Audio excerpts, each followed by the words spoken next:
Please rise and help me to welcome our honoree for this afternoon, Ms. Mildred Hemmons Carter.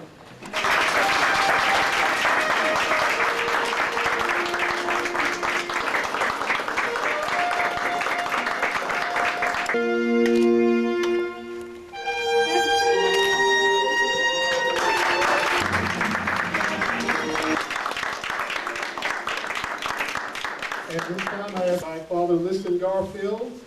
After that, the posting of the colors by a joint ROTC color guard from Tuskegee University representing the Army and the Air Force Reserve Officer Training Corps, and to be immediately followed by the Pledge of Allegiance by Deanna Mitchell, Site Manager, Tuskegee Airmen National Historic Site. We shall proceed in that order. Father Garfield.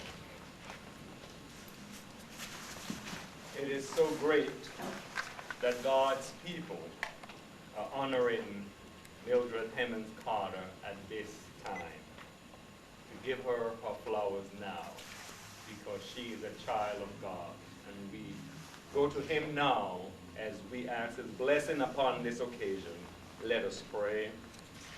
Almighty God, as we gather on the occasion of the tribute to Mildred Hemmons Carter, Lord, we thank you for your watching over her and her family. We thank you, Lord, for strengthening her to pursue all that she has achieved and all that would be said about her. Lord, it is by your grace, and we give you the praise and the glory. Lord, bless her family and all those who cannot be here, but send their wishes, and also who give their love. Lord, you have been a gracious God to all your children. And we thank you now for Mildred and for Jean and the rest of the family. May they always give you the praise and the glory, especially the honoree, Mildred Hemmons Carter. This we ask and offer in the name of your Son, Jesus Christ, our Lord. Amen. Amen.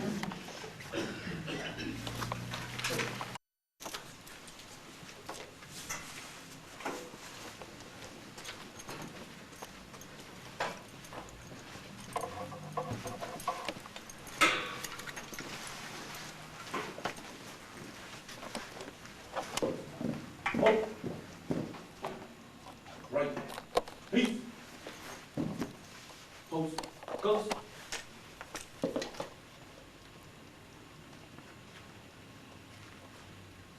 Freezing. Arms. Order. Arms. Right. Peace.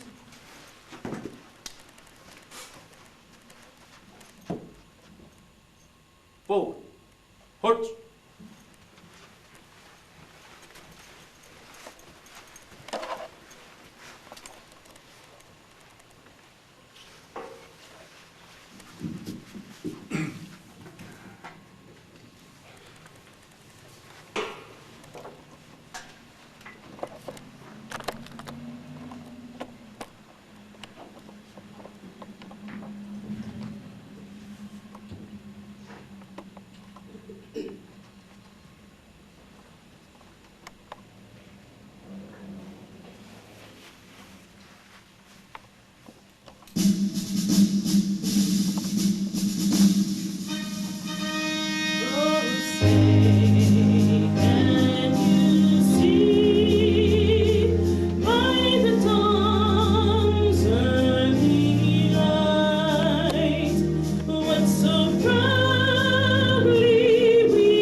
Let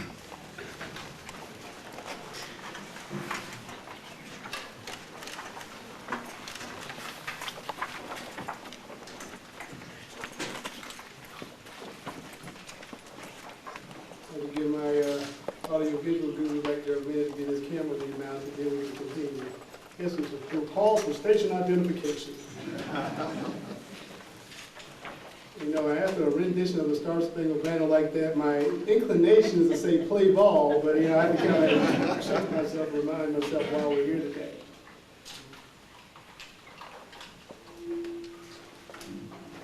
And momentarily we'll make some adjustments to the temperature too. So, normally we don't have as many people here, so we get as many people that are close to each other, literally and physically, it tends to get a little warm in the building. Good afternoon. My name is T.C. Coley. I'm Executive Director of the Tuskegee Human and Civil Rights Multicultural Center, and I'd like to welcome you to our event entitled Flying into History, a tribute to Mildred Hemmons Carter. You know, as I've reminded in terms of the significance of this date, there's a story, and this is a true story, of something that happened to me fairly early in my career at the Multicultural Center that really resonates why we have events like this, why events like this are important.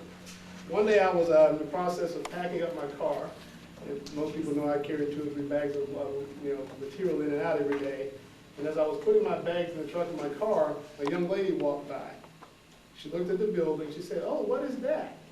And I explained to her it was a museum. She said, "Really?" I said, "Yeah." Her and a couple of her teenage friends. I said, "Yes, a museum, kind of like the Rosa Parks Museum. We talk about this and that and all this other stuff related to Tuskegee." And the young lady paused. She looked at me. She said, "You know what? I didn't know Tuskegee had much of a history." That's something for pause. Yes. And I tell that story every time I can because I spent 4 years immersed in the rich history of this community and this university and the VA hospital and affiliated institutions. And I can tell you, the history is unparalleled.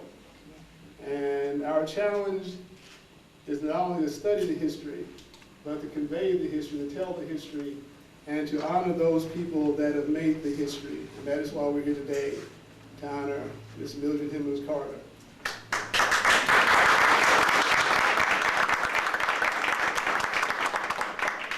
One of the reasons I've taken a personal interest in Ms. Carter is actually from Tallapoosa County, one county north of us. She was born in an area called Benson. And in many ways, Benson was like a small version of Tuskegee. Built around industry, built around hard work, built around the thought process that you can do, that you're capable. Matter of fact, out of Benson came the country's first African-American owned and operated railroad. Benson was pretty phenomenal. And in many ways, as we can see here today, the legacy of Benson continues, as we see here by Mrs. Carter. Again, on behalf of the Tuskegee Human and Civil Rights Multicultural Center, and we serve as the official welcome center for the city of Tuskegee and Macon County, as well as a history museum. We like to tell people that if the history of Tuskegee and Macon County is a book, we're the table of contents. And with that in mind, I am going to graciously shift to the next part of the program where we'll have tributes and presentations. We had, as part of our process today, had invited representatives from our United States congressional delegation, and unfortunately, because they are back in session in Washington, D.C., we have letters of congratulations that have been sent to Ms. Carter. This first letter is addressed to you from Richard Shelby. Dear Mrs. Carter, it has come to my attention that you are having a 70th anniversary commemoration as Alabama's first African-American female licensed pilot. It is with great pleasure that I join your family and friends in congratulating you on this achievement. Your persistence, dedication, and hard work have made you a worthy recipient of this commemoration. Again, congratulations on your accomplishments. I wish you the best of luck with all of your future endeavors. If I may be of any assistance to you, and you hold them to this, please let me know. With best wishes, I remain, sincerely, Richard Shelby, our senior citizen of the United States Senate. The next letter is from Senator Jeff Sessions. Dear Mrs. Carter, I would like to take this opportunity to congratulate you for your contribution to the field of aviation. 70 years ago, you became the first African-American woman in Alabama to earn a pilot's license, helping to break through gender and racial barriers in aviation. Your participation in the historic civilian pilot training program at Tuskegee University as a student, pilot, staff member, and recruiter contributed to the success of the now famous Tuskegee Airman experiment. Your continued work in the field of aviation while working at Moulton Field and Tuskegee Army Airfield provided indispensable support to the Tuskegee Airmen. I am honored to join with the Tuskegee Airmen and the Tuskegee Human and Civil Rights Multicultural Center in recognizing the impact you have had. You are truly a Tuskegee heroine, and I wish you all the best. Very truly yours, Jeff Sessions, United States Senator. And of course, not to be outdone, we're a little Senator Sessions has been a good friend of the Multicultural Center as well. Quite possibly later on, a representative from Congressman Rogers' office will be here, Alvin Lewis, but I know he told me he'd be late coming in. Many of you may be familiar with the congressional record. That is the official record of the United States Congress. And it's a very unique and distinct honor to have anything read about anyone into this document. And I'm happy to say that through the efforts of Congressman Representative Mike Rogers' office, there's a tribute to Mrs. Carter that has been now entered into the record of the congressional record. House of Representatives, in recognition of the 70th anniversary of Mildred Hemmons Carter receiving her pilot's license as the first African-American female in Alabama, Honorable Mike Rogers of Alabama, in the House of Representatives, February 8th, 2011. That's because they're the next session. Mr. Rogers, Mr. Speaker, I would like to pay tribute to a very special Alabamian today, Mrs. Mildred Hemmons Carter. Mrs. Carter was born in Benson, Alabama on September 12, 1921. She began her college career at Tuskegee Institute at the young age of 15 and graduated in 1941 with a degree in business. Mrs. Hemmons Carter was a work-study student under Mr. G.L. Washington, who, along with the Tuskegee Institute president, Dr. Patterson, spearheaded the civilian pilot training program, and she received her pilot's license on February 1, 1941. Mrs. Hemmons Carter was the first African-American woman to receive her pilot's license in the state of Alabama. She continued to her interest in aviation and has lived her dreams flying through her husband, retired Colonel Herbert E. Carter, an original Tuskegee Airman. I am proud to honor the 70th anniversary of this important milestone and applaud Mildred Hemmons Carter for her work in aviation and as a trailblazer in Alabama. I think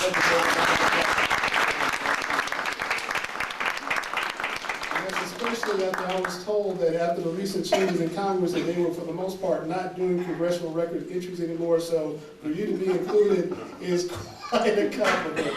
And again, we're thankful to Congressman Rogers' office. What I'd like to do now, because many people know, recently we had a very new, powerful, and dynamic leader come into the community. There's a famous author named Tom Clancy. He wrote a book called Clear and Present Danger. And this individual to Tuskegee now represents a clear and present hope. And because I do clearly understand that he is a busy man and probably has been in the community more in the last 6 months than predecessor in the last 20 years, and that's probably not fair for me to say, but it's my mic and I can say what I want to. We are very gracious for his presence and commitment to the community and his commitment to his Tuskegee Institute alums. At this time, I bring to you President of Tuskegee University, Dr. Gilbert Rochon.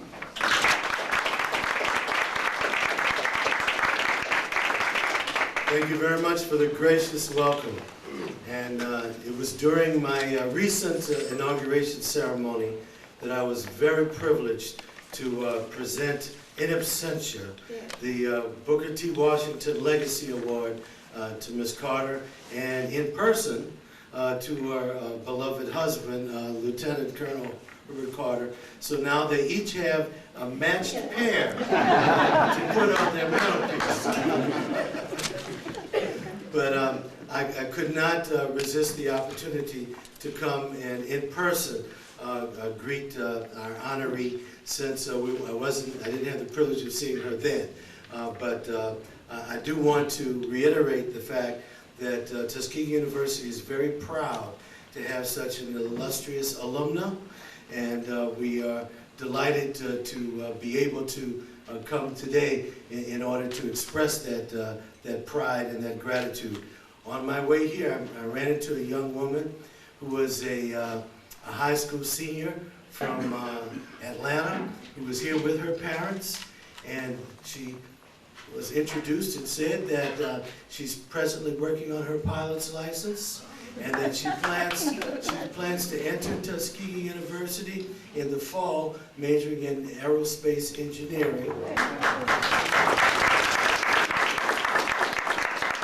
So I was pleased to inform her that it was our intention to reinvigorate Tuskegee Airmen, the next generation, by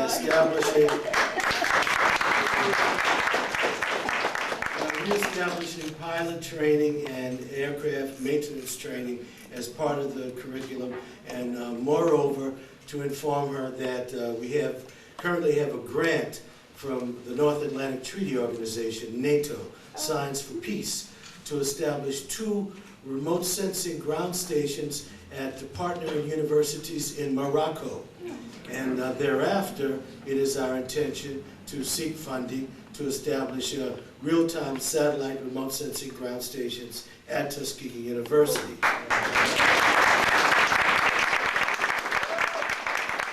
So I'm delighted to be here to add my voice to the chorus of many well-wishers, and wish you yet another 70 years worth of anniversary experience.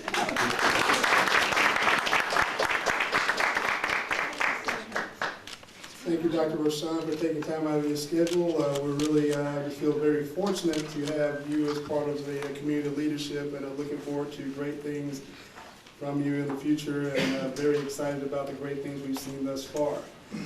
I will say on the front end that the Alabama legislature went back into session today, so I know that Representative Warren as well as Senator Beasley send their regards, and if there's some way they can break away, they will be here, but just understanding that they're, 1, going into a new session, and number 2, they're greatly outnumbered, so they all have to gotta be there to hold their territory. This time, our next individual I'd like to recognize has also been seen as a beacon of change and a beacon of hope in the county.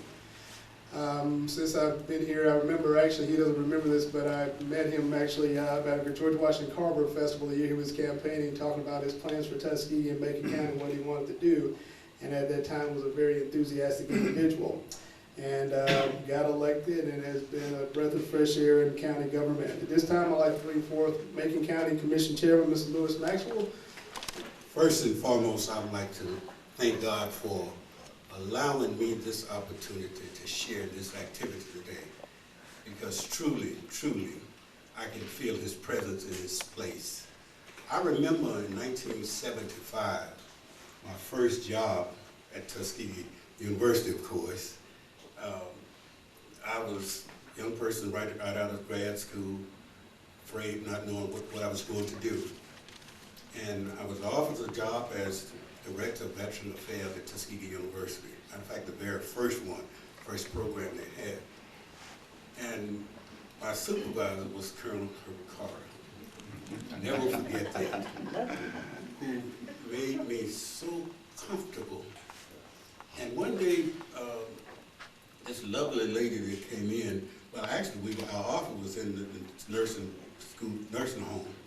And one day, this beautiful lady came in there, and I thought she was a nursing student. I found out that this was Colonel Smiley. This is Mildred Carter. And I want you to know that on behalf of county government, we are just excited to say that we live in a county that has so much rich history, in a community where individuals like yourself, yet we're able to move throughout this country and has never lost a common touch. I remember, I haven't had a chance to work with Sister Mildred, but she and I were bowling in the same league. She may not remember that, but she could get a strike. And I want you to know that it was an honor to have a chance to be a part of your life, to be a part of Colonel's life. And on behalf of all of the citizens of this great county, we honor you today. We honor you today. I want you to know that our prayers are with you, not only this day, but in the months and years that lie ahead. I want to have a prayer also. I want you to have a prayer. the official county pen. Could not get one, so I had to bring one for both of us. So you too will have a pair from the county government. Thank you very much.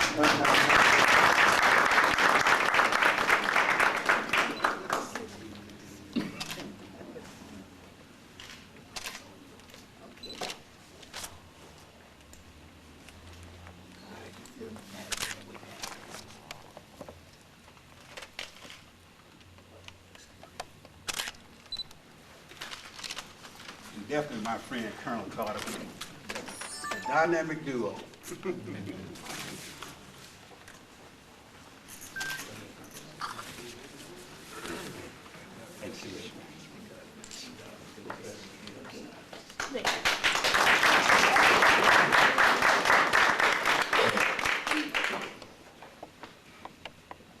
Okay, at this time, it's always great to have all us elected officials and people of note come by and sing praise, but sometimes it's also important to see people that you could say directly, indirectly, that benefited from the legacy of someone as dynamic as Mrs. Carter. With that in mind, at this time, I'd like to call forth Air Force Colonel and Professor of Air Studies, Air Sciences, Air Force Sciences. I'm messing this one up big time. At Tuskegee University, Colonel Kelly Primus.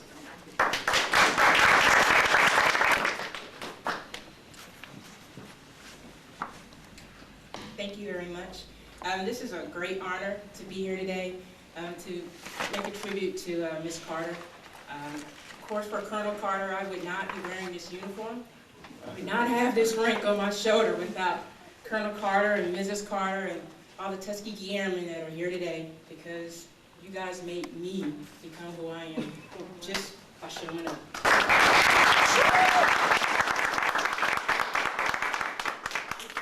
I met Mrs. Carter, I think it was a couple summers ago, where they had a 16-year-old girl from Compton, California that flew cross country, and she got the honor to land at Moton Field. And I remember you were right there when she got out of that plane, and you handed her a photo of you, the First Lady, and Chief Anderson, and she cried. And she later came to me and she said, I am not even worthy of even landing on this hallowed ground. And we told her, you are the future, so you need to take on the baton that Colonel Carter and Mrs. Carter took. And then, of course, I got to hear the love story of you flying over Lake Tuskegee to even get to court each other by flying your planes.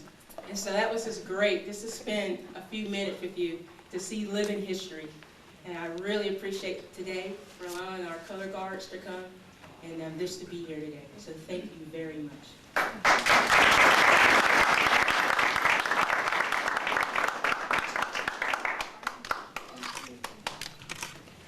One of the great challenges of being connected with people like Mrs. Carter is not only being a part of their legacy, but also playing a role in helping preserve that legacy. We're very fortunate in Tuskegee to have not one, but two National Park Service sites. And they are charged with the awesome responsibility of being the caretakers, keepers, conveyors of the history of the community. And Ms. Carter is no small part of that history.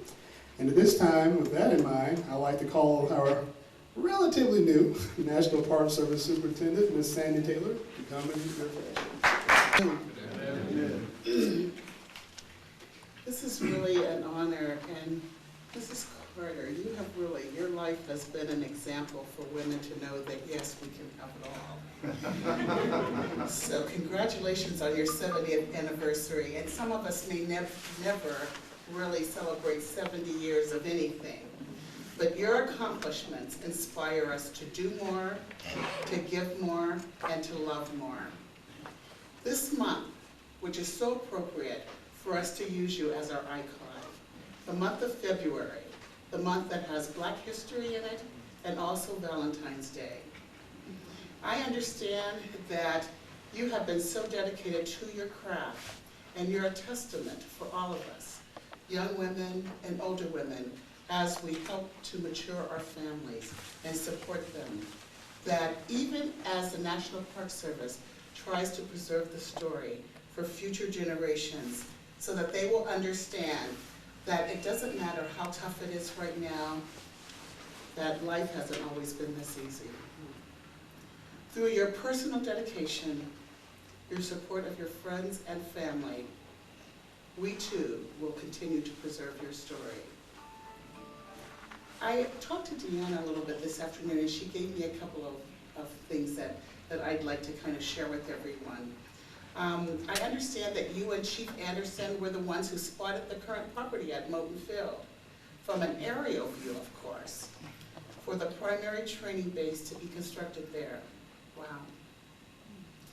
You worked with G.L. Washington, the manager of Moton Field, during the early start of the Tuskegee experience. These are examples of doing more. You volunteered at the National Park Service. You had the distinction of meeting and sharing your love of flying with the First Lady, Eleanor Roosevelt, at Kennedy Field in 1941. These are examples of giving more. Your nickname, Mike, is the nose art on Colonel Carter's P-40 Warhog. That's pretty amazing. And during the time of your courtship, I understand that you and Colonel Carter both had an unusual way of going on a date. That the two of you would meet in the air in separate planes over Lake Martin. They're still looking for them. And dip your wings at each other in passing. What a love. What an example for all of us. And as a way for us to really help you celebrate your anniversary, we have 70 roses to represent each of the years. Therefore be it resolved by the Tallapoosa County Commission, all members concurring, that the Tallapoosa County Commission does hereby extend the Tallapoosa County native, not Macon County, Tallapoosa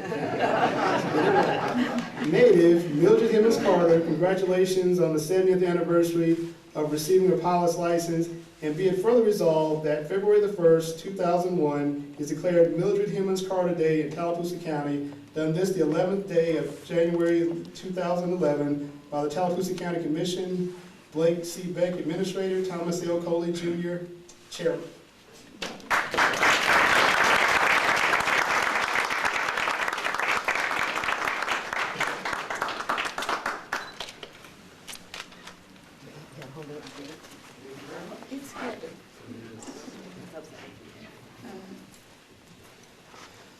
Okay, before I transition to our next visitor, as I mentioned when introducing Ms. Sandy Taylor, the people that take on an active role in preserving the legacy of the community. Another gentleman here in the audience who just quietly came and decided to join us this afternoon.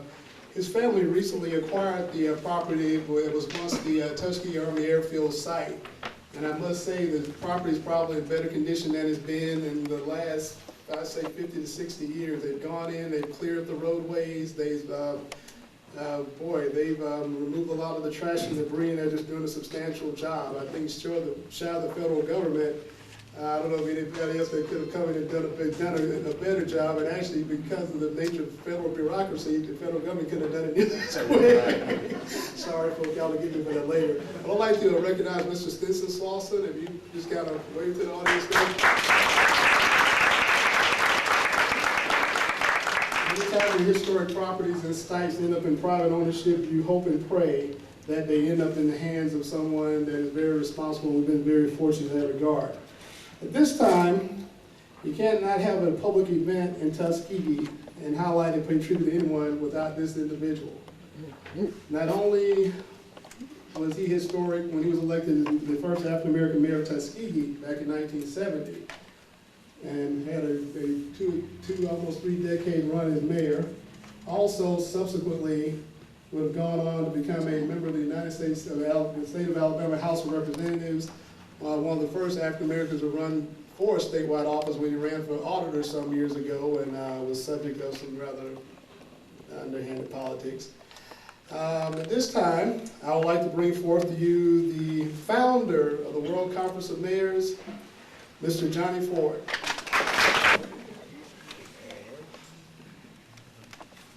Give her another round of applause. Mr. President, let's give our president honor. Could you please join me and come on, both of you out here. And could we just ask for a little assistance here? If you could take Colonel's chair and turn it around, and Colonel, if you would turn Mrs. Carter and put her right in front of her picture. Let's give her another round. He is just that nice. Colonel allows her to show me how to dance sometimes. She's a great dancer.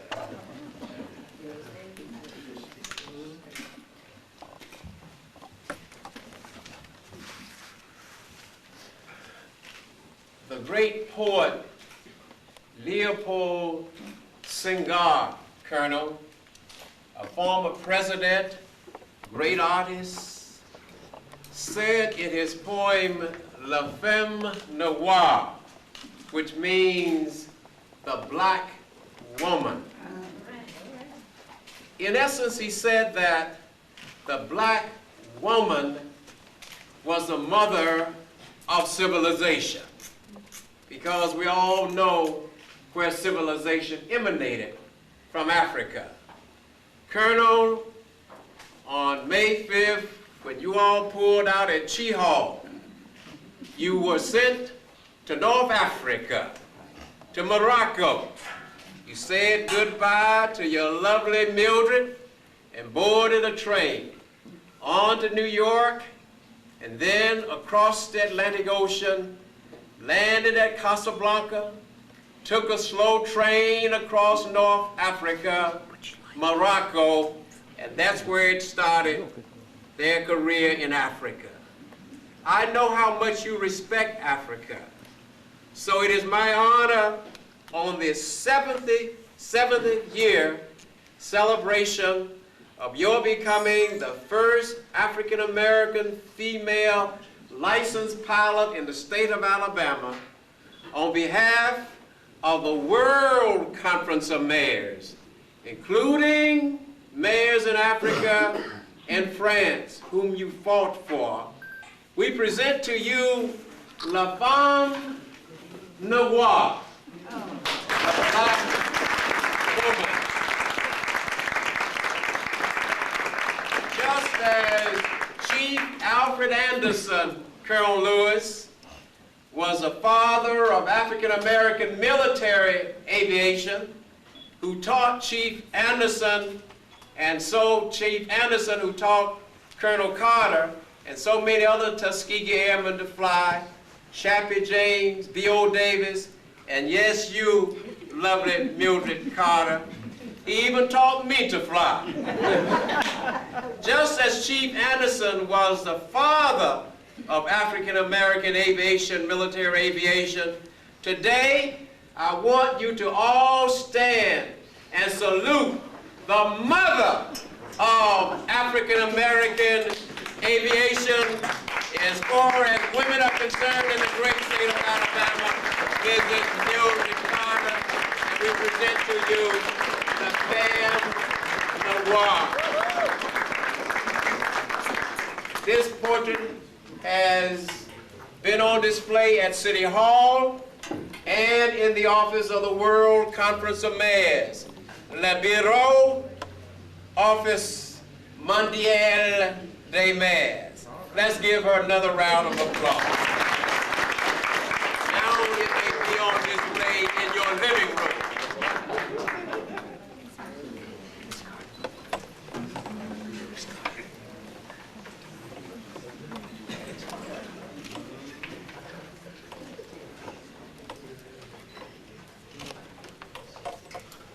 Colonel is still.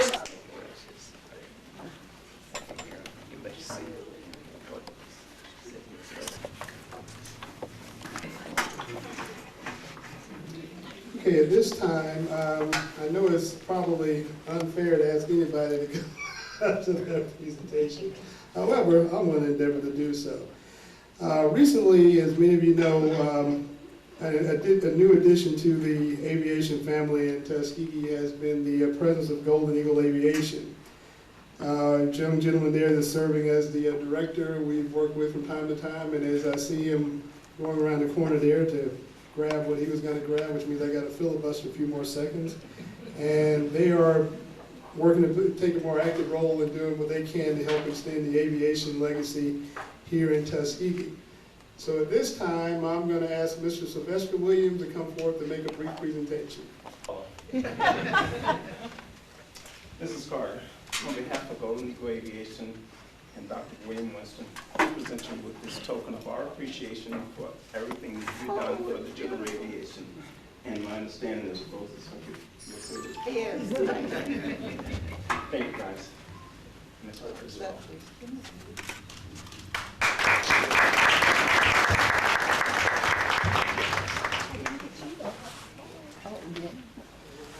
Oh, so we have Mrs. Elliott Ward, how you doing on this? I say howdy. I'm gonna blame Maggie on that one. And this time I'd like to call forth the lady that's tasked with a very awesome responsibility as the current Tuskegee Airmen Incorporated historian, which means that not only that she have to have her foot in a lot of the great statistics about the Airmen's accomplishments, but she has a great task of making sure that the ongoing legacy of the Airmen is properly preserved. At this time I'd like to introduce to you, ladies and gentlemen, Mrs. Elliott Ward with another special presentation. Good afternoon. What an honor it is. I met the Carters in March of 2004 at an event in Columbus, Mississippi that honored the Mississippi Tuskegee Airmen. And it was such a thrill, number one, of finding out what history that we do have. But in finding out about Mrs. Carter was absolutely phenomenal. And we happened to have a Piper Cub there that day, and she stood next to it and reminded me, this is what I flew, and my mother was the first to go up with me. But also as a historian, I want to make sure I pass this on correctly. I received a history from Hiram College that said your instructor, when you got your license, was Mr. George Allen. I'd like to say thank you to Mr. Allen for trusting, and for this lady today, 70 years later, carries on a legacy that started because of people who believed in her and others. On behalf of the University of California, Riverside, Saturday, November 6, 2010, Mrs. Carter, along with 2 other women of Tuskegee, was honored. She didn't have the honor of being there, but they made sure that I brought this to her. Mrs. Carter, you were presented a Crystal Award that reads, "It only takes one." It only takes one. Thank you.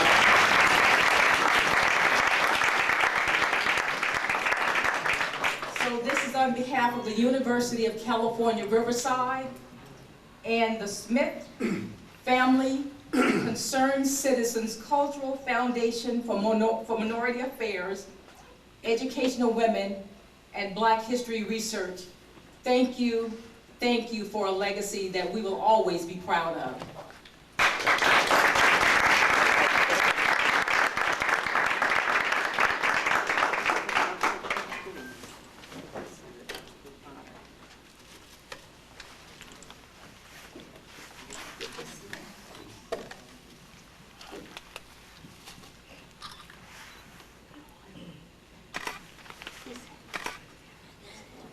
We haven't had a representative from the city of Tuskegee present.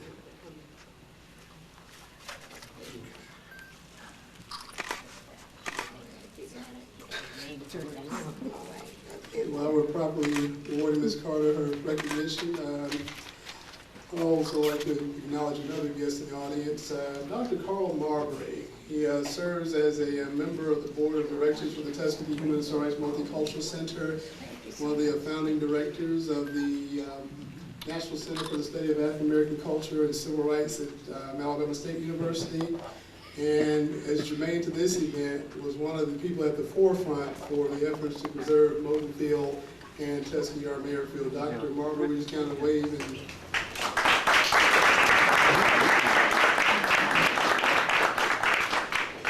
you very much. And there should be a magic note with a list of names flying to me right as we speak. Okay, wave it out. Okay, it's coming. soon. Okay, maybe not today. Yes, ladies and gentlemen, and this young lady deserves to be recognized as well. Now, this is Miss Maggie Thomas. Maggie serves as the Administrative Director for Tuskegee Airmen Incorporated.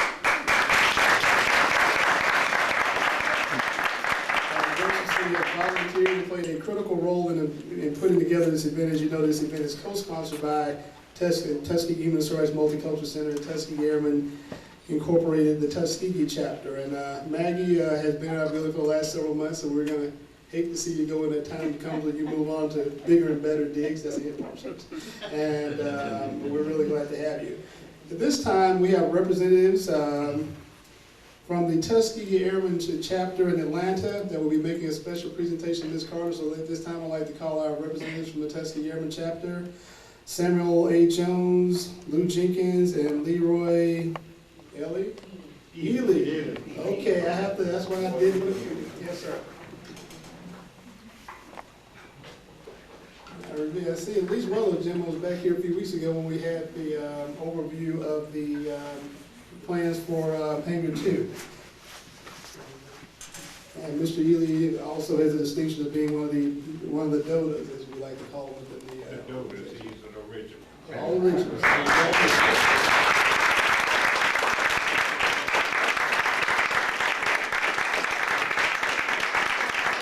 A lot of people wonder why they make a big deal about dodos. Unfortunately, there are people that have been trying to boost their own visibility about trying to claim affiliation with the airmen that probably couldn't even spell airmen, let alone have the courage and the bravery that the dodos had. So for this time, would you gentlemen like to make your presentation?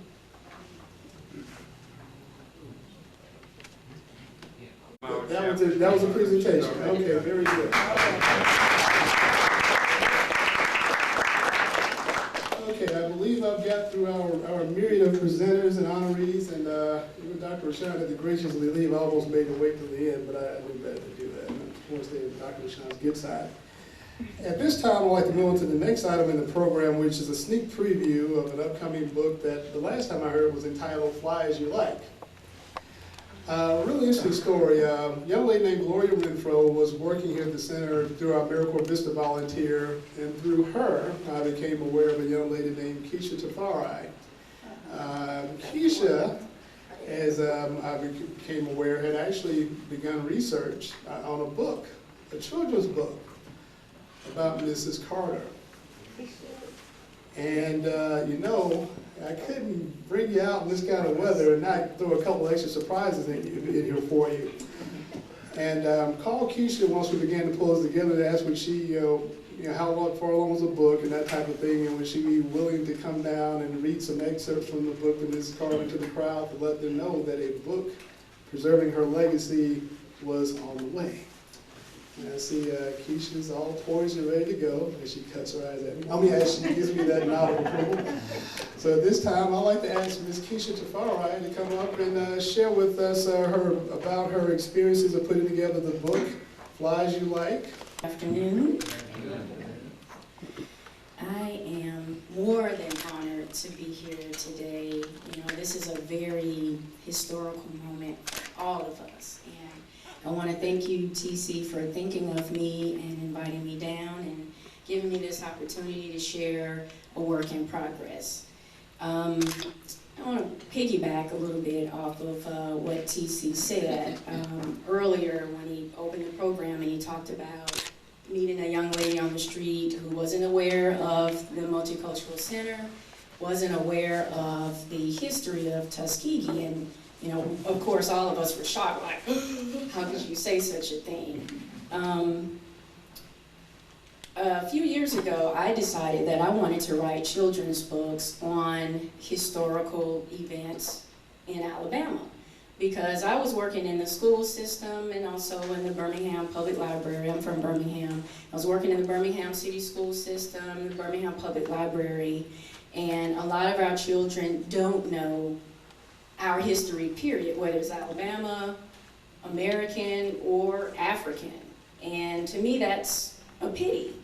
What has happened, we as parents don't pass that information down to our children because we expect our school system to teach it to us.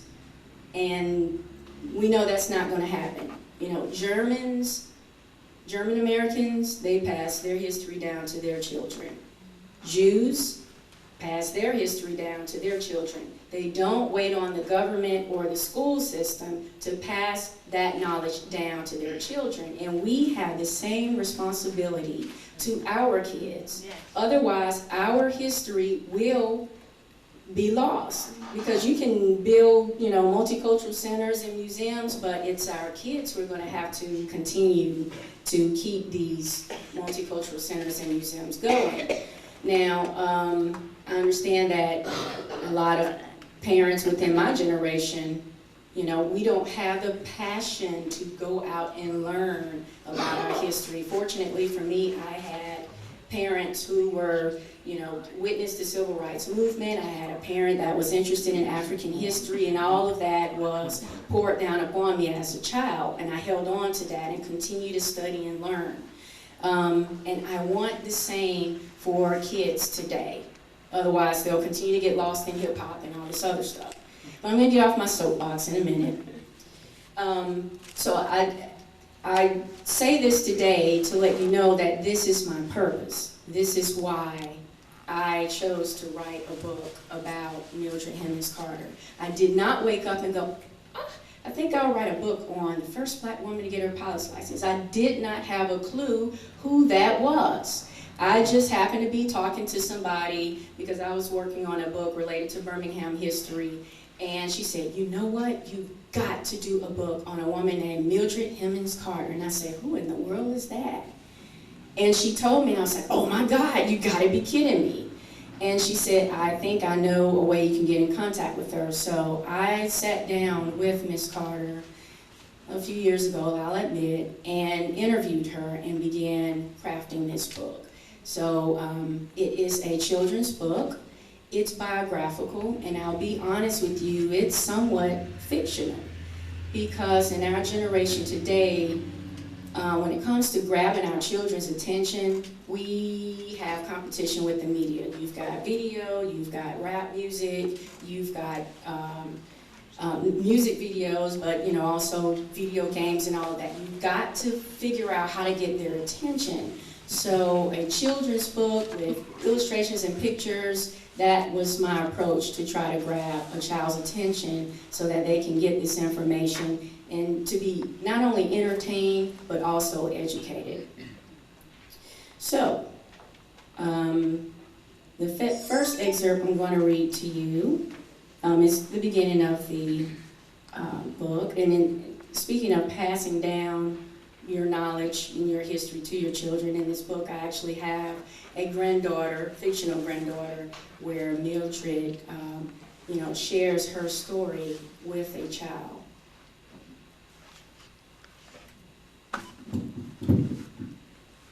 Grandma, why are you smiling? Sarah asked. What did you say, honey? Mildred asked while rocking in her rocking chair. It was summertime. Sarah and her grandmother were sitting on her grandma's porch. Sarah always spent a few weeks with her grandma down in Tuskegee, Alabama. It had been a hot day, but the sun was setting, so it was getting kind of cool. I said, why are you smiling? Sarah asked again. Oh, I was just remembering when I was young, in college. I used to sing in the choir, you know. Oh, Grandma, I didn't know you liked to sing, but I didn't know you sang. Oh, Grandma, I know you like to sing, but I didn't know you sang in college, too. Oh, yes. I remember one Sunday morning, the sun peeked over the steeple of the Tuskegee Institute Chapel. Every Sunday I sang in the Tuskegee Institute Chapel Choir. My eyes were fixed on the director, Mr. William Dawson. The sweet melody of the piano filled the church. Mr. Dawson motioned to the choir with his arms like a bird, and the choir's voices began to sing softly. There's a deep, deep river. I closed my eyes and felt myself rising. The voices blended together and seemed to lift me up. I felt as if I were rising above the sanctuary, rising above the roof. We kept on singing softly and then louder. And I seemed to rise above the trees. And then I was free like a bird floating in the sky. I felt like I was drifting on the notes of music. The music and voices grew softer. I felt as if I gently flowed downward to the chapel, falling toward the roof, and then back to the choir stand. It was as if I had really left the ground, like I had been flying.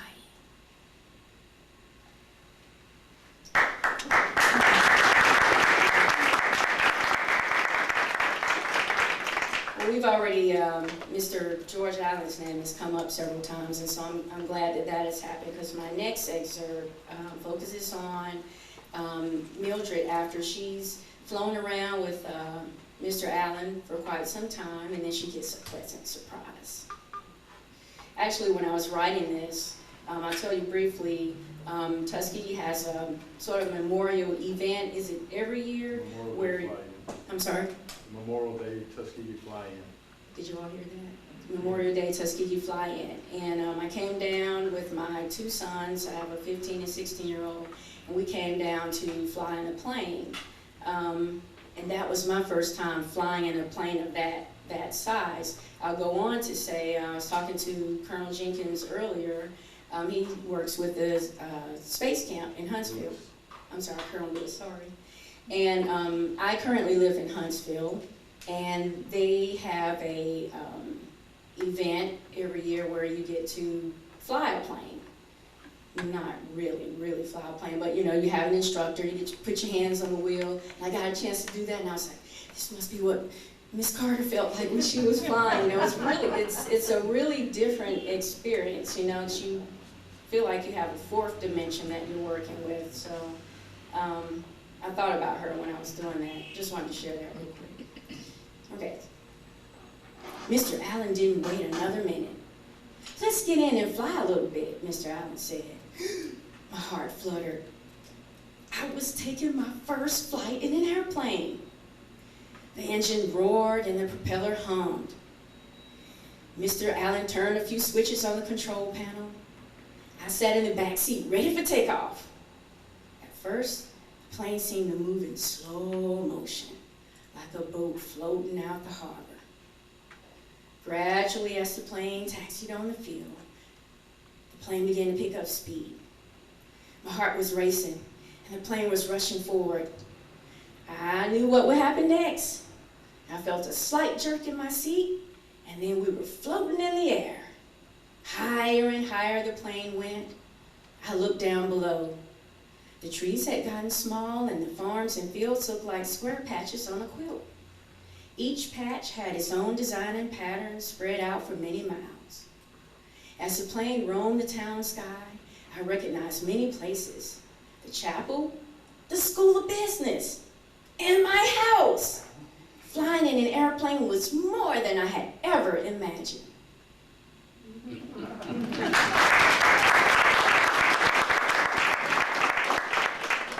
You know, the tough part about writing this story is that Ms. Carter has given me so many stories, and it's like, okay, how do I weave all of this together? You know, because, you know, she's in her 80s and she's not going to remember first this happened and then this happened. You know, she was just spitting out stories, and I'm like trying to write it all down and recording it, and then, you know, I get home and it's like, okay, do I put this first? And does this happen next? And, you know, trying to get all of that together is a real challenge. And so, Ms. Carter, I hope you can forgive me for not having this published already, but I certainly want to thank you for being patient with me as I continue to work on this. I'm actually working on my third edit, and I have found an illustrator for the book, and I'm really excited about this person. Is actually a young student, art student in Huntsville at Butler High School, so really excited about working with him and giving him a chance to show off his talent to the world. Okay, and here's my last excerpt. Well, and keep in mind, she's still talking to the granddaughter. Well, it was January 1941. I was flying at Kennedy Field as usual. and I land the plane. Suddenly, I noticed a student running across the field towards me. "Mildred! Mildred!" he shouted. When he reached me, he was out of breath. "Someone wants to meet you," he said. I wondered who the mysterious person could be. Well, I started heading towards the hangar, and I'd almost reached there. There were other flight students standing around talking near the hangar, but I couldn't see anyone that stood out as important.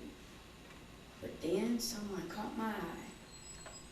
I saw a tall woman wearing a suit and a small hat with flowers. She seemed to be patiently waiting just for me. As I drew closer, I could not believe my eyes. It was the First Lady, Eleanor Roosevelt.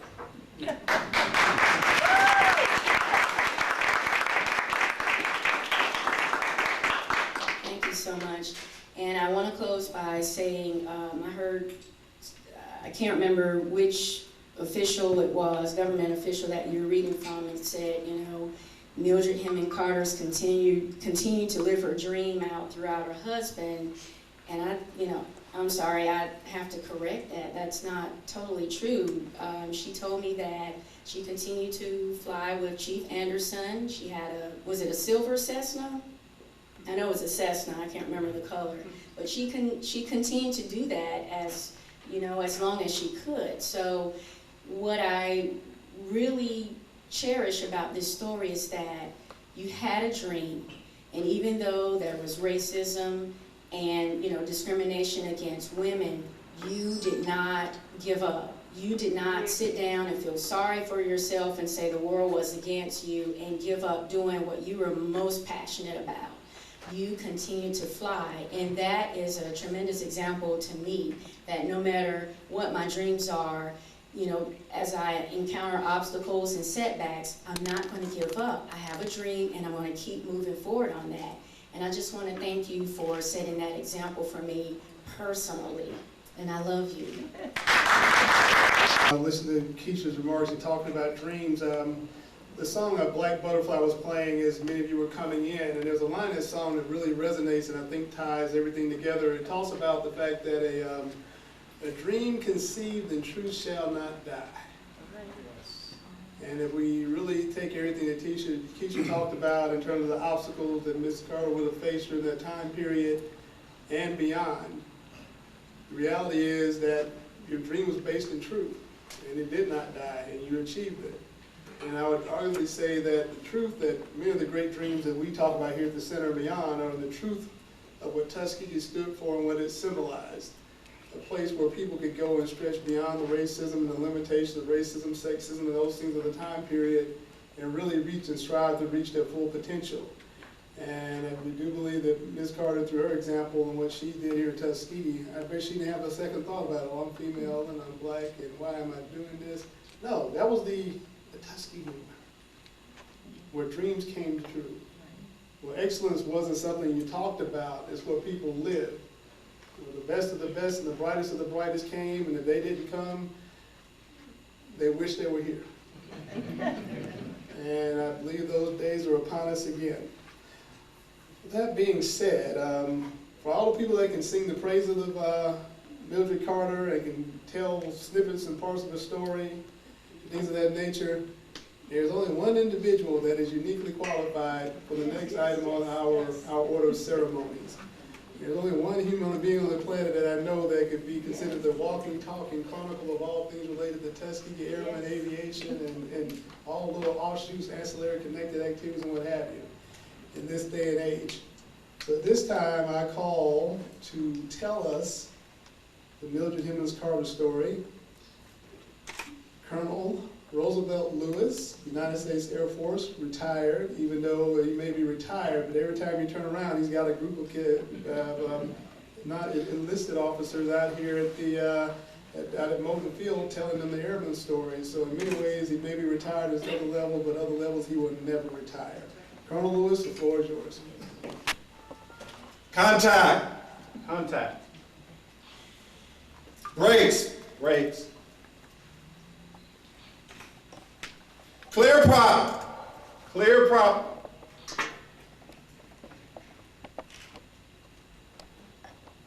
The prop was swung and a 65 horsepower Teledyne Continental engine came to life, and young Mildred Hemmons was set for takeoff on February 1st, 1941, with the white Civil Aeronautics Board examiner from Birmingham, Alabama. 70 years ago, Mildred, and about 3 hours, the man who swore he would never fly with a black woman to give her a license flew with you. Mr. Allen had prepared you well. Down the real grass runway, and we know how bumpy grass runways could be, the airplane traveled. Little right rudder, a little right rudder. It's coming through about 20 miles an hour. The rudder is alive, and coming through about 30, you ease the stick forward and the tail came up. Straight down the runway in a line as you had been taught, you gently pull back at about 50 miles an hour, and the airplane lifted off, and lots of folks took a deep breath because history had been made. History was going to be made later that day. As George Allen had taught you, you climbed out, cleared left and right, made the left-hand turn, and then the right-hand 45 out of the pattern. Down Highway 29 here, the Union Springs Highway. And this young lady then exited the pattern, climbed out over Macon County, and there he had her do slow flight. We know the Cub with 65 horse engine stalls at 37 miles an hour. Our instructors, Chief and Mr. Allen and the others, said 5 to 7 miles an hour above the stall. Hold it there. You turn left, you turn right. You did that slow flight perfectly. You went on to do the other maneuvers. Turn around the point. You climbed out, you stalled the airplane and recovered. And then those Tuskegee Airmen instructors teach us how to do a one-turn spin and stop right on the heading. Then they teach us how to do a quarter spin, stop it, a half spin, stop it. You were able to do that. Can you imagine in that airplane what that instructor, that examiner was feeling? You went out and into cruise, you did the navigation portion, and you aced it. Mildred came back in and did a few landings and taxied in. And ladies and gentlemen, that afternoon, she climbed out of a 65 horsepower J3 Cub and climbed into history, the history of the nation. This lady, that day, got a pilot's license.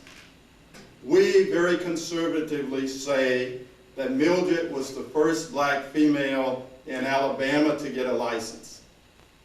Ladies and gentlemen, I've studied the Tuskegee Airmen for a little over 36 years.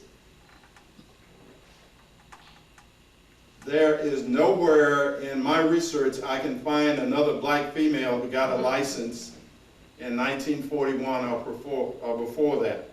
So Mildred, I'm very comfortable in saying that you're the first black female to get a license in the South, period.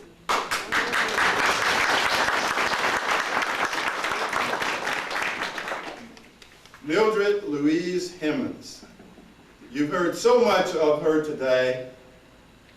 I will not go through those things because time is passing, and the things I want to tell you about Mel, she probably doesn't want me to tell. So I'm not going to tell. But remember that time. Remember that time you came out to the airport, you walked in, and you had grands in your hands. There's a young lady that I talked to this morning who got her pilot's license at Moton Field at Air Tuskegee, who called this morning to say, Colonel Lewis, I'm sorry, I can't be there. I have 4 kids now, and Ed is on a flight. She said, if you see Mill today, I said, what do you mean? She said, let me tell you this. I was telling somebody, look on the wall here, and this is so-and-so, and this is so-and-so. And then she moved on and said, now this is Daniel Chappie James, and this is this. And she says, Mildred came in there with her grandkids and said, let's see, now where is my picture? Mildred's picture was not on the wall. And Mildred told this young lady, Nicole, that I'm supposed to be on this wall here somewhere too. Mildred, I had the word about 5 minutes later, and later that evening, a picture of you with Eleanor Roosevelt, with Geo Washington, with Chief Anderson, and with Daniel Chappie James with his Tuskegee tee as Mr. Football on there, was standing in the background. I corrected that, and from that point on, everybody knew that Mildred Louise Hemmons Carter did indeed get a pilot's license there, and I actually put the license up.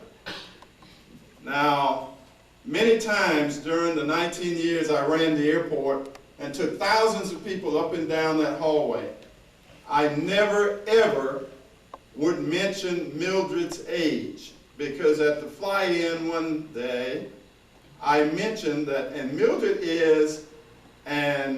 made a point to correct me very pointedly.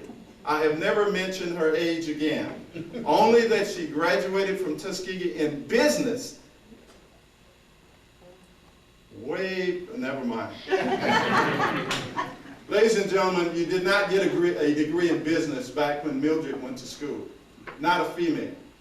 Mildred got a degree in business. She was a work-study student. Mildred Louise Hemmons came to Tuskegee and worked her way through school. Not only that, Geo Washington gave her to Chief Anderson as his work-study student to help him get additional students for the Civilian Pilot Training Program, the CPT program, that started in 1939. The colleges and universities around this nation were taught to fly. Students were taught to fly. But at the black colleges and universities, that did not happen. It took the NAACP, the Urban League, and the black press to press President Roosevelt to indeed include the young students who were at places like Tuskegee, gave them the opportunity to get a license. The authorization was for 100 young black men to get a pilot's license that started the program in 1940. Ladies and gentlemen, in my research, the record, the historical record, shows that at 6 colleges and universities, the HBCUs, 96 young men completed the program. That's a 96% average of passing. What they don't tell you was that there were 4 young black females who got their licenses in the program too. Mildred Hemmons and Mildred Louise Hemmons here in Tuskegee, Alabama, were the first 2 to get their licenses as females. Mildred, that is not known in very many places. Chief Anderson complained that he was not getting very many students. They were ready to start the program. Mildred asked, well, Chief, can I get into the program? And Chief Anderson had no problem taking anybody for a flight. In fact, he took dogs for flight. Yo-Yo his dog that he had when I was a student flew more with me than Chief did. Chief soloed me at 8 hours and 20 minutes, but I never went solo because Yo-Yo would go with me. The dog knew more about flying than, well, never mind.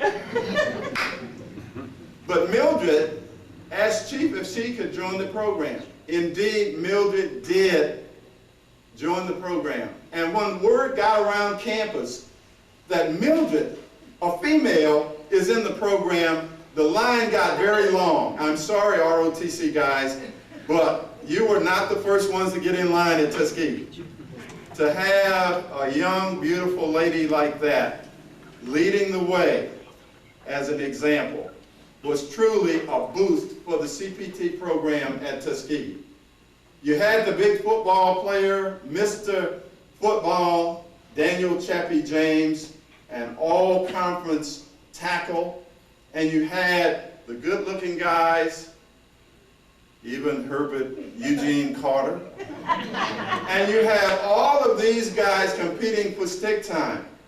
Ladies and gentlemen, Mill got the stick time she needed to move out smartly. She's setting the example for everybody. Ladies and gentlemen, Mill just didn't do things back then.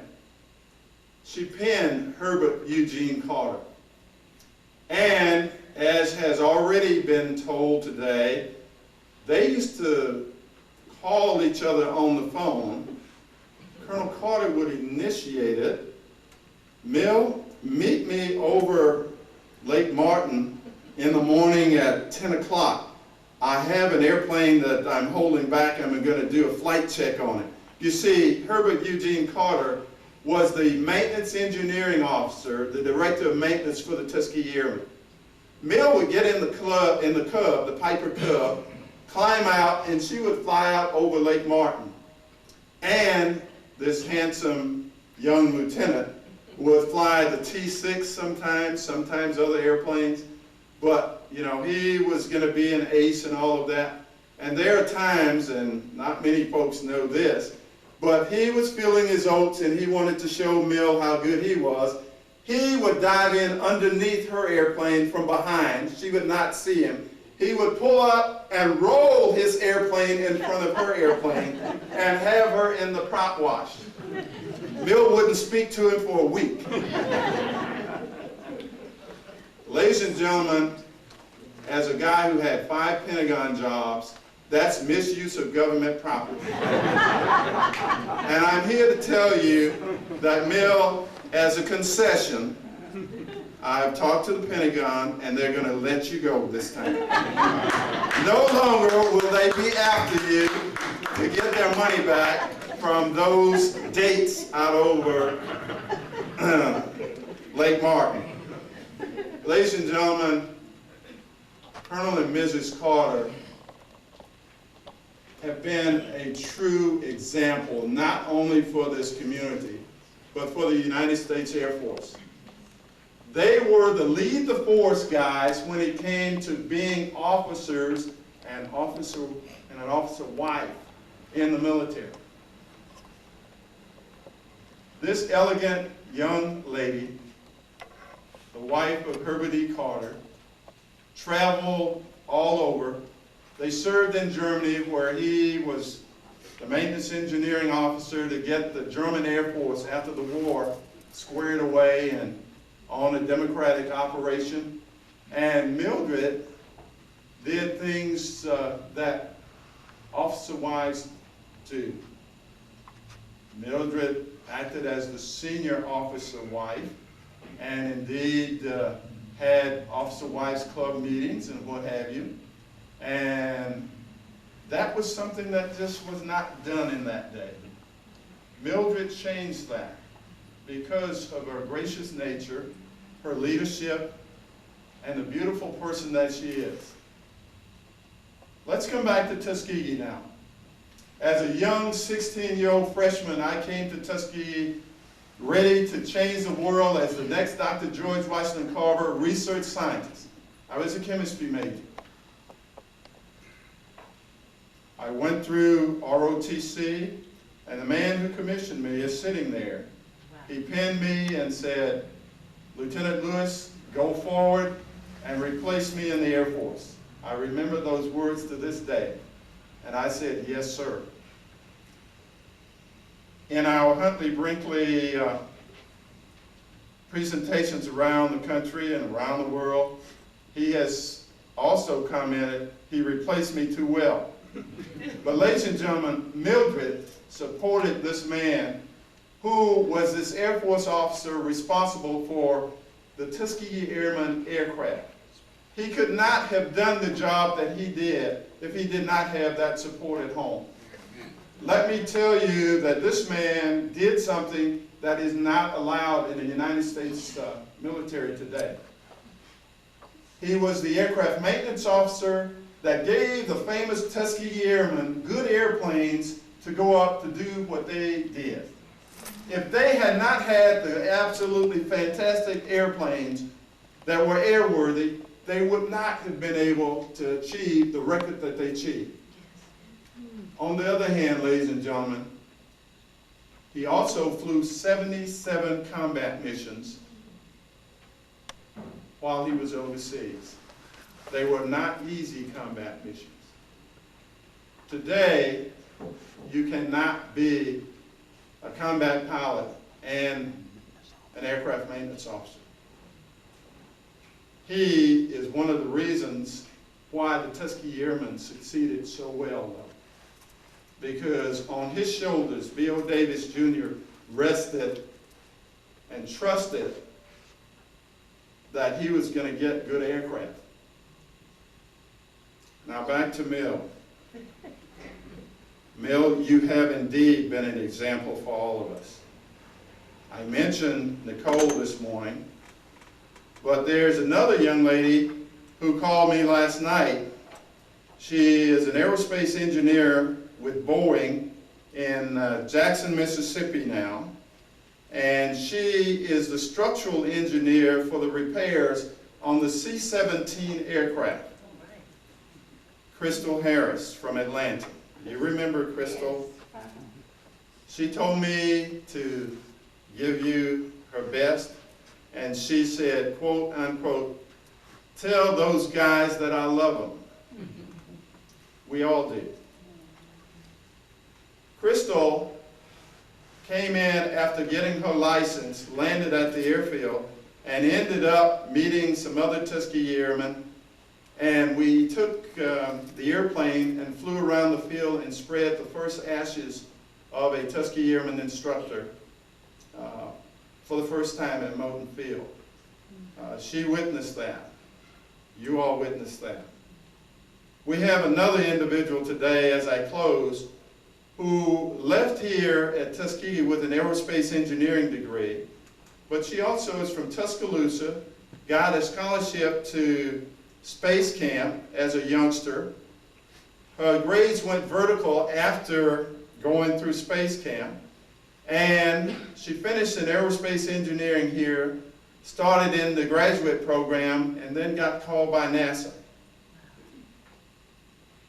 Tasha, would you stand up, please? Ladies and gentlemen, this young lady taught NASA astronauts the techniques and the technicalities of the International Space Station. You know Tasha from hanging out at the airport and was our intern at one time. We are just so pleased that, Mill, you're here today with all of us so that we all can say that we love you. You are truly an example of excellence. You're truly an example to those who have come to Tuskegee and have seen an image that we would like to emulate. We have tried that, and on this, the 70th anniversary of your learning to fly and getting a license to fly, as we say today, trim the airplane and be rotating.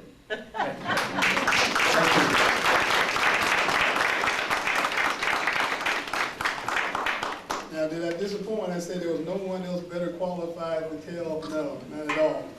It's almost like listening to someone narrate a Hollywood movie, play by play, scene by scene, visually. So yes, we do have. And at this time, there's an additional presentation on behalf of the Tuskegee Airmen Incorporated chapter, or Tuskegee Airmen Incorporated National.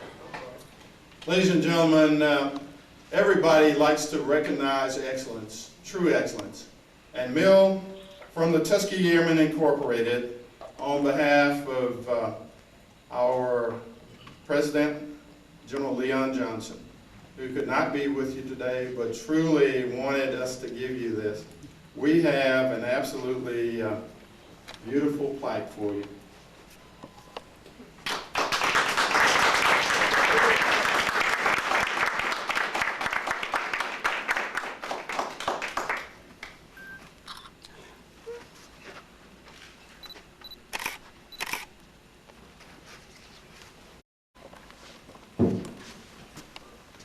Okay, at this time of the program, as we're beginning to wind down, I wanted to see if any of the family members of the honoree wanted to make any comments, if the honoree herself might be up to a few remarks. I know this can be a very taxing set of circumstances, so I'll ask if...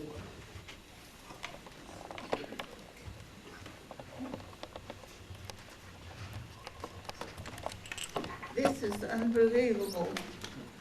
First, I want to thank all of you for coming. And I didn't know all these things about me. When I walked in, I felt like I must at least be a general. Okay. Well, I want to, and you were beautiful today, as usual. That voice is lovely. Yeah. Yes. We had a phone call just before we left the house. A representative from the legislature in Florida said she would have come had she known, but she didn't know it. And she was going to bring with her an astronaut, Stephanie Wilson. Oh, yes. But I'm so excited and thrilled about this. I can't tell you, and I apologize for this voice. It's not for making speeches. I don't know what it came from, but I just couldn't leave without saying thank you, thank you, thank you. And though I don't get out much, I won't need to. I'll just walk around. Herbert's got to find a room to put all my things in. Thank you, thank you, thank you. Thank you, Mildred. Thank you so much. Ms. Carter?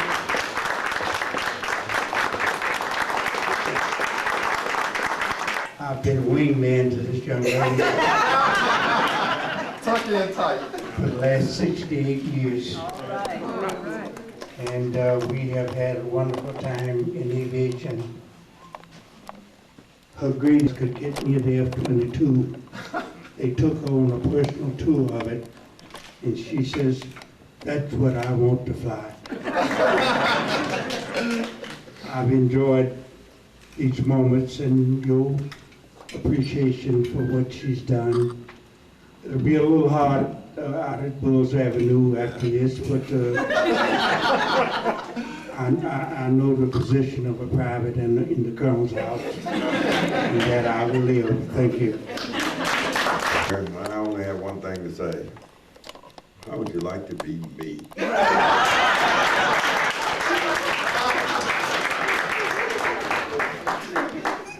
Ladies and gentlemen, from the United States Air Force Office of Historic Research. Daniel? I wasn't really expecting to say anything. I'm here to honor you, but I just want to express the appreciation of the Air Force historians who know about you and about the Tuskegee Airmen for all the wonderful examples you set for all of us. Thank you.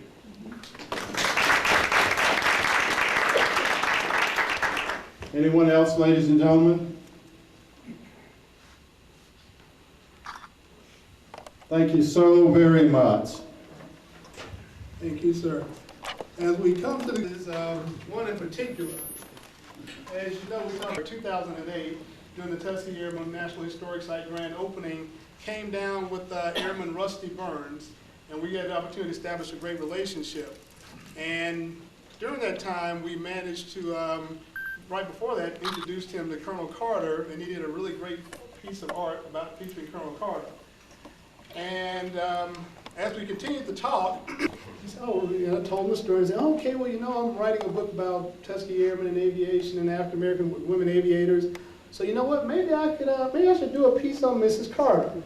I said, yeah, maybe you should. And after you finish it, make sure that we get to keep it here at the Tuskegee Human and Civil Rights Multicultural Center and make sure that her place in Tuskegee is properly documented. And we're also going to have a copy for you.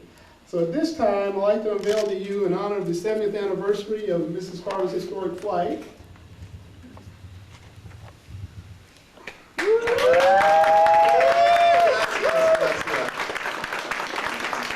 With the cub and the tailbone. A masterpiece. Couldn't have had a better subject. Bro, does it have the right numbers on it? Yes, it does, Mel, from the logbook. As a matter of fact, Colonel Lou was a consultant for historical accuracy. Now, of course, we couldn't, this time I'll give you the companion piece of artwork. All right. Yes, ladies and gentlemen. With the nose art, Mike. A P-47 Thunderbolt with Mike, his pet name for Mildred during the war. She saw him home. All right. And we will have copies, of course, if anybody has closing remarks. Colonel? One other individual, ladies and gentlemen, who has meant an awful lot. A young lady who, with her husband, came to Tuskegee to fly in about 12, 13 years ago. They brought their antique biplane, and the biplane had a simulated machine gun on the nose. Ladies and gentlemen, the lady with the big cameras in the back is Miss Betty Meyer, co-founder of the Aviation Council of Alabama, and also Alabama Aviator, the editor.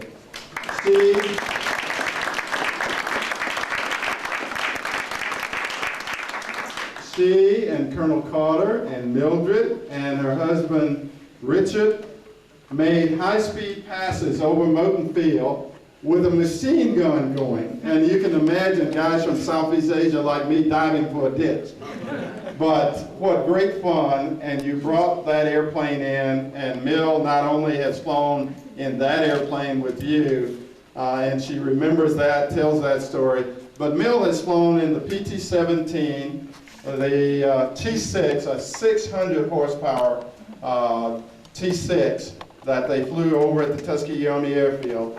And this was after Mill had had her first stroke. Mill climbed up on that airplane, got in, and I tell you, she did some smooth moves.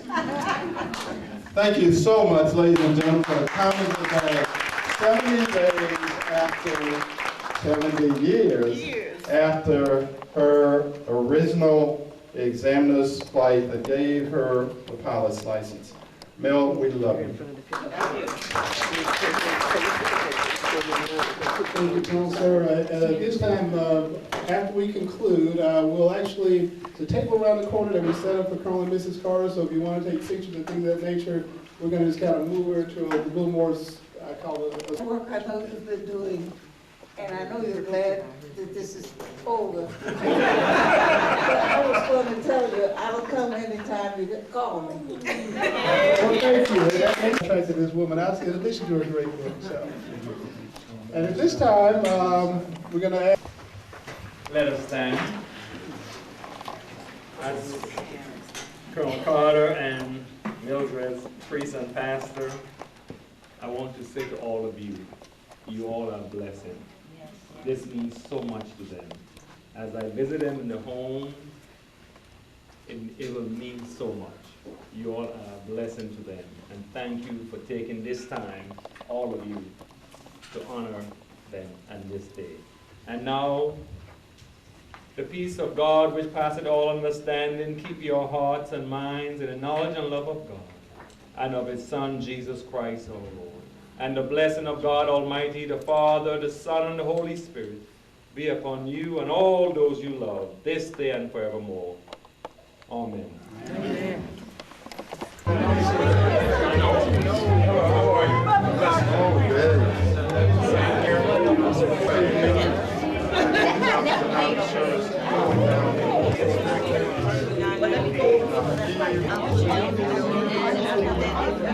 I expect great things from you. All right, sir.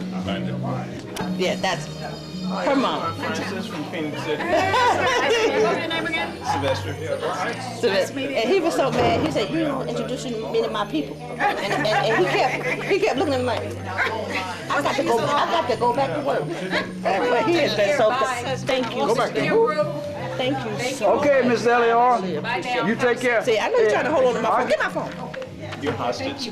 Yeah, you give me my phone. Hey, Zella. You haven't rings or something? I'll get this up to you. Because he turned it off. Because I cut it off. Oh, appreciate it. Okay. Oh, I bet it's 100. Nice to meet you. You're a wonderful meeting. I'm going to be going as soon as I find a restaurant. have to visit Okay. them. Now we have one upstairs at the very top, and then there's nice to see you too, sir. Bye-bye. He's our research. He's the person that keeps our, the